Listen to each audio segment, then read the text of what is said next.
I am Durga Berry, Assistant Professor in Biochemistry, now teaching you the post-transcriptional modifications in eukaryotic mRNA. Let's move ahead. Watch till the end for complete understanding of the topic. After the process of transcription, the RNA is formed. The newly synthesized RNA is called as primary transcript or nascent RNA. It is the newly synthesized RNA. In this newly synthesized RNA, the non-coding sequences are present as well as coding sequences are also present. The non-coding sequences are known as introns or intervening sequences. Likewise, the coding sequences are known as exons. The coding sequences are exons and the non-coding sequences are called as introns. And here exons means they contain some information for the synthesis of proteins, and introns, they do not contain any information, so they have to be removed from the finally formed RNA, that means functional RNA. Hence, the removal of introns is called as the process of splicing.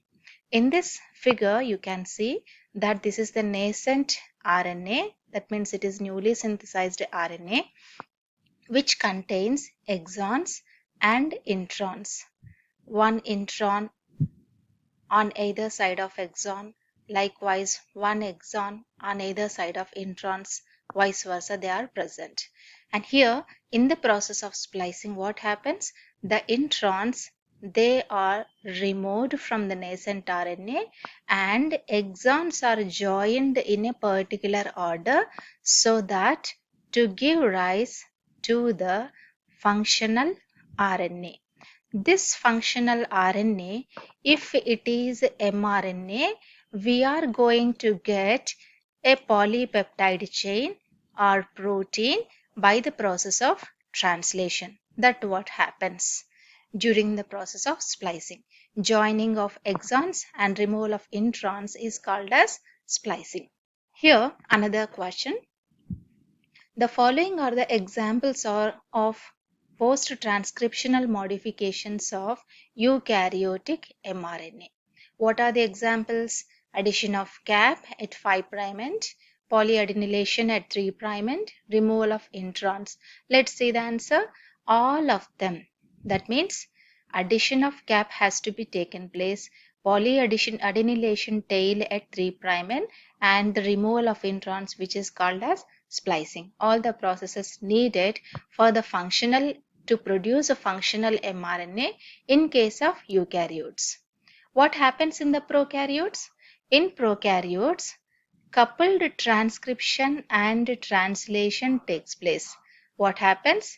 Coupled transcription as well as translation takes place. Why it happens? Because the prokaryotic cell, it contains DNA, it do not contain nucleus. Here the mRNA is synthesized. Hope this is, imagine mRNA, and to this mRNA the ribosomes got attached and a polypeptide chain is also synthesized. These processes, what processes? The synthesis of transcription as well as translation, both takes place simultaneously in prokaryotes. That is why it is called as coupled transcription and translation, because they do not contain introns. Most of the genes in prokaryotes, they do not contain introns. All are the usually coding sequences. That is why the coupled transcription and translation. Another reason is prokaryotes do not contain the nucleus. That is the reason why the coupled transcription and translation takes place in case of prokaryotes. But in case of eukaryotic mRNA, it has to undergo the processes needed for the synthesis of functional mRNA, and those processes, all of them are called as post-transcriptional modifications. And in the post-transcriptional modifications, the first one is nothing but 5' cap. addition of 5' cap. What is this 5' cap means? It is nothing but 7-methyl guanosine residue at 5' end of the mRNA. Suppose if this is the mRNA that is synthesized 5' to 3' end, at the 5' end, here additional residue is added, which is nothing but 7-methyl guanosine. To the guanosine, the methyl group is attached. Here, this is the guanosine residue. To the guanosine residue at the 7th position, 1 2 3 4 5 6, and this is the 7th position nitrogen. Here the methyl group is attached, thereby it forms the 7-methyl guanosine. If this entire molecule is attached at the 5' end of the newly synthesized mRNA, then it is called as cap. It is not only the addition of 7-methyl guanosine, but also some little steps are there. This 7-methyl guanosine is linked to the first nucleotide by an unusual 5' triphosphodiester linkage. How this happens? Let's see. The 7-methyl guanosine residue attached to the first nucleotide by triphosphodiester linkage, and the blue color represents the first and second bases of the nascent mRNA, that is cap, 7-methyl guanosine cap, which is attached to the first nucleotide. Also the first base as well as the second base, second prime hydroxyl groups are also methylated. The methyl group donor is S-adenosyl methionine. This is the mechanism how it happens, the addition of cap. This is the nascent mRNA that was synthesized, which contains remember the first nucleotide whose 3 phosphates are intact. Then the phosphate, it removes one phosphate. Okay, one phosphate is removed from the nascent RNA. Then GTP is added. Here this is GTP that is added, pyrophosphate is removed from GTP. Then SAM, S-adenosyl methionine, it donates the methyl group which binds to the 7th position of the guanosine, forming 7-methyl guanosine here. Then again SAM is also required for methylating the ribose sugar at the 2' position of the ribose sugar of the first and second nitrogen bases in the nascent RNA. Then this entire setup, now it is called as cap, 7-methyl guanosine cap. Okay, hope it is clear to you. Let's sum up. This is the 7-methyl guanosine residue which is added, linked by triphosphodiester linkage to the first nucleotide. Then here also the first base and the second base, they are methylated by S-adenosyl methionine. The second step in post-transcriptional modifications of mRNA is the polyadenylation. What is polyadenylation? Poly means many, adenylation means addition of the adenine residues. Here in this polyadenylation, about 100 to 200 adenosine residues were added to the 3' end of the primary transcript of mRNA. And there is a polyadenylation signal called AAUAA. This is called polyadenylation signal, which is present few bases before the 3' end of the mRNA. Let's see here. This is the nascent RNA, where we can see this is 5' end and this is the 3' end, and there is polyadenylation signal just before 3' end of the mRNA, and here endonuclease which cleaves the mRNA at the 3' end, where it cleaves at about 10 to 35 nucleotides from the polyadenylate signal. Where it cleaves 10 to 35 nucleotides to the 3' end of the polyadenylate signal. Thereby what happens? This entire segment, it is removed from the nascent RNA, and to this one again the polymerase enzyme, it adds around 20 to 200 adenylate residues were added to the 3' end of the mRNA, which is nothing but the poly A tail. Let's recap. It is very simple. There is a poly A signal at the 3' end. Just After the poly A signal, an endonuclease cleaves the mRNA. After cleavage, poly A polymerase adds a number of around 20 to 200 adenylate residues to the 3' end, completing the formation of the poly A tail. This is simply poly A tail. Then the third process in the post-transcriptional modifications is nothing but splicing. Splicing is known as the removal of introns and addition of joining of exons. In this one, we already know that the non-coding sequences are known as introns or intervening sequences or disturbing sequences, and the coding sequences are known as exons.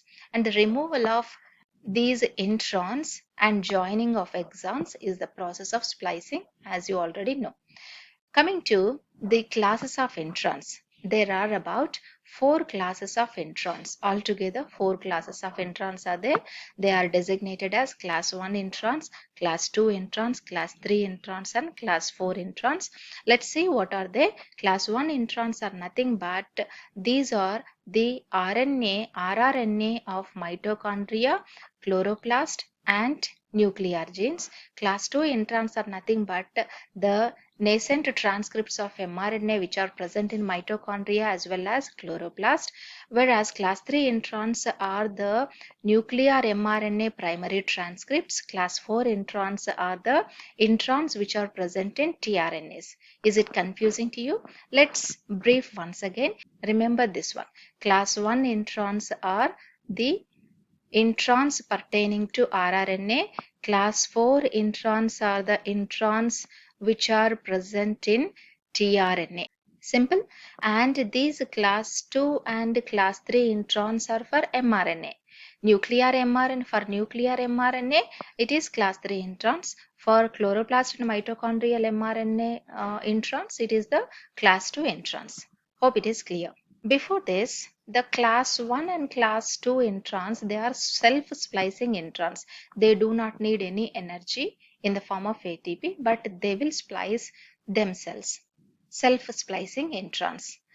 And one of these self-splicing introns, let's see the class splicing in case of class 2 introns. Class 2 introns, where they are present?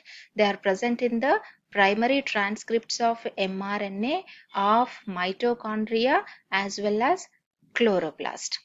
In these primary transcript, the introns, whatever the introns that are present, they are spliced using the mechanism of class 2 introns. And the intron here, it is, remember one basic thing, introns are always starts with GU and ends with AG. Suppose if this is the intron and if this is the exon, okay, 5 prime, 3 prime, this is intron. This intron starts with GU and ends with AG. Okay, this is the basic. And before the 3' end of the intron, a pyrimidine tract is present. Before that, a branch site, and adenosine plays an important role here. What is this? I'll show you. Okay, these are class 2 introns. We are watching the mechanism of self-splicing introns which do not need energy. This is the setup of the class 2 introns, where these are the exons, exon 1 and exon 2, and there is a stretch of intron here. I showed a little bit larger because we have to understand different segments in this one. Intron always starts with GU, ends with AG. Red one is intron. Intron starts with GU, ends with AG. Just before the 3' and this is 5', this is the 3' now. Just before the 3' end of the intron, there is a pyrimidine tract which is present. Majority of them are pyrimidines in this location. Just before the pyrimidine tract is present, the branch site. In the branch site, there are many nucleotides, but the adenosine which is present in the branch site, it plays a very important role in the splicing process. Okay, did you understand? This is intron is marked with the 5' splice site. This is the 5' splice site, and this is the 3' splice site. How they can be recognized? At the 5' splice site, GU is there, 3' splice site, AG is present. And these are the both sides are exons. Okay, hope this diagram is clear to you. This is exon, intron, and this is exon 2. Exon 1 and exon 2. This is the 5' splice site. This is the 3' splice site of the intron, which I explained earlier. And this is the intron. Red one is the intron. What happens is, here the adenine at the branch site, which is present at the branch site, usually it is linked to the previous nucleotide by the 3' 5' phosphodiester linkage. There is 2' hydroxyl group is free. This, with the help of 2' hydroxyl group, it attacks the 5' splice site. 5' splice site is nothing but the phosphodiester bond which is present between the exon and the intron, is nothing but 5' splice site. This adenine which is present in the branch site by the 2' hydroxyl group, by the nucleophilic action, it attacks the 5' splice site. Thereby this phosphodiester bond is broken down. A new phosphodiester bond is formed between the adenine as well as guanine. Adenine as well as guanine of the intron. And this new phosphodiester bond, it is formed by 2' to 5' phosphodiester bond. This is unusual. This is unusual phosphodiester bond which is formed between the branched site of adenine and the intron, 5' end of the intron. 2' 5' phosphodiester bond is formed. Thereby what happens at the 3' end of the exon? Here what happens? There is 3' hydroxyl group is automatically formed. This 3' hydroxyl group now attacks the 5' phosphate here. This is nothing but the 3' splice site. 3' splice site of the intron. Just as usual, you know this mechanism, 3' hydroxyl group attacking the 5' phosphate bond at the 3' splice site. Thereby what happens here? This phosphodiester bond is broken down, and what happens? The intron, this part from here to here, this part is removed. This intron is removed and the exons are joined. And in this structure, what you have to understand is a specific structure that is formed is lariat structure. Lariat structure. This is formed in case of this splicing, and here these two exons, the exon 2 as well exon 1 and exon 2, they are joined to form a continuous stretch of mRNA. This is the functional mRNA strand. Then what happens from this functional mRNA? The translation takes place or protein synthesis takes place. Hope it is clear. This is about class 2 introns. Class 2 introns are the introns which are present in the primary transcripts of the mitochondria as well as chloroplast. Class 3 introns are present in the primary transcripts of mRNA of the nuclear genes. But class 3 introns, they need energy. And here also the intron is marked specifically. It starts with GU, ends with AG. Red one is intron. But here there is a complex called as a spliceosome complex. This is called as a spliceosome complex is formed. This spliceosome complex is formed with the help of nascent RNA as well as snRNA, small nuclear RNAs, as well as small nuclear ribonucleoproteins, snRNPs. With the help of these as well as this primary transcript, the spliceosome complex is formed. In the spliceosome complex, snRNAs plays an important role. How? There are snRNAs like U1, U2, U4 and U5 which bind to the specific locations on this spliceosome complex. Here at the 5' splice site of the intron, U1 binds to the branch site. U2 snRNA, small nuclear RNAs binds, and at the 5' splice site, U5 snRNA binds. And similarly the mechanism is same. Here there is the adenine which is present in the branch site. This adenosine attacks the 5' splice site of the intron. thereby breaking this phosphodiester bond between the exon and the intron. And what happens? Lariat formation takes place, and there is the hydroxyl group which results here, and this hydroxyl group, it attacks the 3' splice site, similar to the mechanism what we have seen in case of the class 2 introns. But here the spliceosome complex is, see here, you can understand from this. This is spliceosome complex. After the, here the lariat formation takes place, and the exon here 3' hydroxyl group is there. This 3' hydroxyl group, it attacks the 5' phosphate, thereby this phosphodiester bond is broken down, and these two got joined, exons are joined, and this part it is removed, introns are removed. This happens in case of the class 3 introns, which are the mRNA transcripts present in the nuclear genes. Hope it is understood very well. We have seen the 3 post-transcriptional modifications in the mRNA. What are the 3 post-transcriptional modifications? One is the addition of 5' cap. Second one is addition of 3' tail, and the third one is splicing. Okay, 7-methyl guanosine. 7-methyl guanosine is nothing but cap, and the tail is poly A tail, addition of 20 to 200 residues, and splicing, it takes place in various mechanisms from class 1 to class 4 introns. After watching, you comment, share and subscribe. Thank you.